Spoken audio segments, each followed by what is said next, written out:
Yo, what's happening, everybody? I'm gonna do my best to try not to talk all super slow. I am still very sick, but that doesn't mean that the show stops here. Show must go on. So, in today's episode, we're gonna be talking about Fozda and how I made some more room for the trans to go down, which is gonna allow us to get the engine down just a little bit lower. I had totally already filmed this once, but I had like a booger in my mustache and I didn't realize it because my nose is just blah. So here we are refilming it, and I realized I talked super duper duper slow in that one. It was only 8 minutes, so I mean probably should have been only 4 minutes. But let's get at this. So here you have the Forester subframe, obviously. And what's happening is I actually found a way. This right here is the studs that bolt down into that. And as you can see here, we've got space. Now the reason why is those two right there are actually what holds those in, okay? And when you don't have an engine in here, the weight of the engine's obviously gonna bring the chassis down a bit more. But because the engine is mounted to the subframe and then the transmission is mounted to the chassis, in order to achieve what we're doing today, you would have to lower the trans somehow, or you would have to do some finagling. If you were to use a stock Subaru engine to do this, you'd need taller motor mounts or something to that, or you would need a longer pitch stop mount in order to get that trans down. Then you're gonna have angle issues in the back, and from what I understand when talking with Emilio, who built Hondaroo, and talking with Brent about it as well when I met him at IFO. And they huge shout out to those guys, massive breakthroughs on this just from talking to them. Unfortunately, they didn't really respond much. I guess I didn't really reach out and ask them about it because I didn't want to. I was kind of embarrassed, like I want to do this on my own. But I did ask them just one very important question about Hondaroo was when you lowered the trans to get the engine, because they had the K was sticking up really high, and they had spaced the subframe and did all that stuff. I asked him if he had any issues with the angle in the drive shaft. He said no. I was like, all right, cool. So I'm pressing forward with not worrying too much about it. Well, currently, we already have the trans is actually lifted and pushed back slightly right now. And what this is going to allow us to do, and what I'm really hoping for, is that we'll be able to put this back on this rear notch right here where stock would have gone, and that's going to lower the trans and bring it forward. And how I was able to achieve this is I have these 1/4-inch thick steel plates, okay? And I cut one of them in half. There we go. I cut one of them in half, drilled it out, matched it up, got it in there, and it's spaced out fantastically. And again, this one is loose right now. A way that I can show you that, there we go, is that that just comes right out, okay? This is floating in place, everything's good here, this just comes right out. We're able to put another, sorry that's so loud. We're able to put one of these in there, which I did put it on the bottom, and I will put it on the bottom again. There's a reason why, just the way that I want it done. This is already a bigger surface, so we'll just put it down here. I definitely need to clean these up. They're all rusty and gross. This is something that I also want to make sure Subaru people understand, is that anything about these cars, when you encounter rust, treat it immediately. Don't wait. This whole entire chassis is probably going to get stripped well, not completely, but for the most part, or even just sprayed over with POR. And I'll go from there with that. But back to what we're talking about here. I have made a great deal of room, and to me it almost looks like more than 1/4 of an inch. So we'll be able to stick this in there like that. Okay, and then where did I have another plate somewhere? Where did I put it at? Derp. I don't know where it went. I had a smaller one that I could have showed you that it goes in there. Whatever. Anyways, before my voice starts going away, we also have the motor mounts in now. I'll show you guys that probably tomorrow. I do need to get the action cam video up from the gift Vegas Boost sent me, and I apologize for not getting that up yet. Just been really scatterbrained, but at the same time, I want to make sure that you guys are getting content that you're actually interested in, and this build seems to be what most people are really here for. Sure, the Miata's cool, but I mean, if you've seen Ricer Miata and like 15 million other channels, building a turbo Miata is not really like a difficult thing. I think I did a fantastic job because what I did was very untraditional.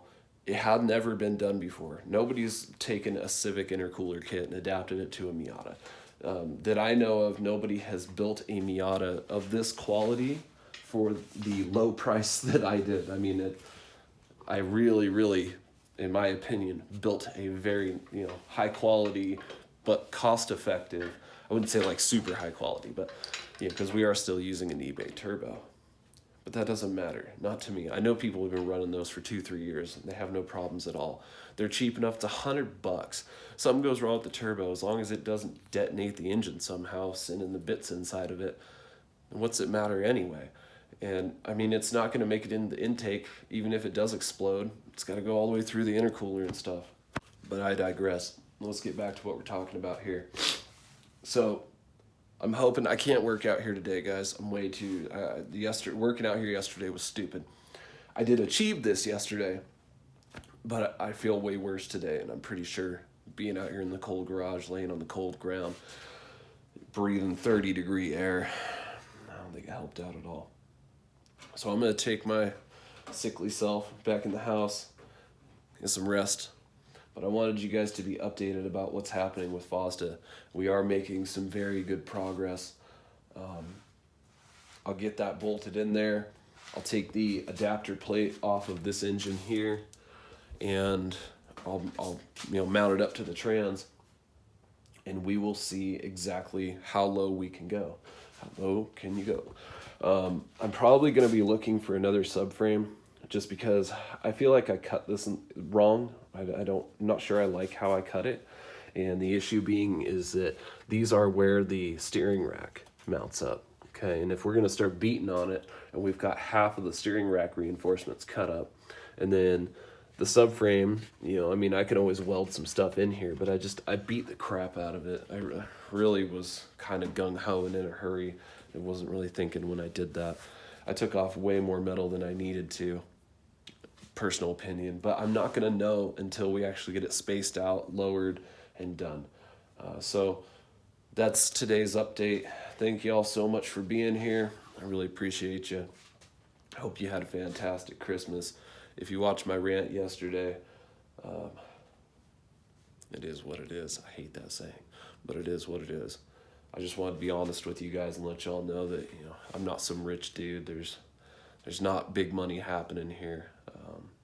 My wife believes in me. She believes that, doing this will help me further, not sitting on the couch and trying to give up. I don't even really know what, my goals are. I want to be a professional drifter, and I'd like to do stage rally stuff, or even just regular rally cross, and I'm interested in a lot of racing. Thankfully, as I said yesterday in the video, my disability has never caused me an issue driving. So it's the biggest thing that I still have the hopeful crutch on. And I don't know about you guys, I think I'm a good mechanic. I think I'm a good builder. I wouldn't say I'm the best by any means at all. But with the limited funds that we have and the limited amount of crowd, most of this is hand-me-down stuff that I've either bought at garage sales or that was given to me by some sort of family, whether they liked me or not, but I still ended up with it because they knew I was going to appreciate it, whether they liked me or not. They knew that where it was going was going to be a good home. And things like this engine lift, I know it sounds dumb, but I want my son to have this engine lift. I want him to have that stupid little seat over there, right there. Couldn't see, I got the screen blocked, but all the tools that I inherited, I hope that he has an interest, they get passed on to him. And, that would make me super happy. In fact, this right here actually belonged to my dad.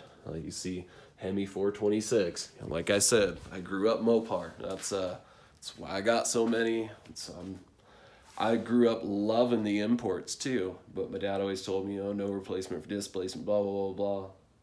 Well, that Power Stroke I'm pretty sure it had a 7.3, may have been a 6.0. Either way, a 1.6 liter rolled on him hard. And I didn't even I got no tune, we have very minimal power happening here.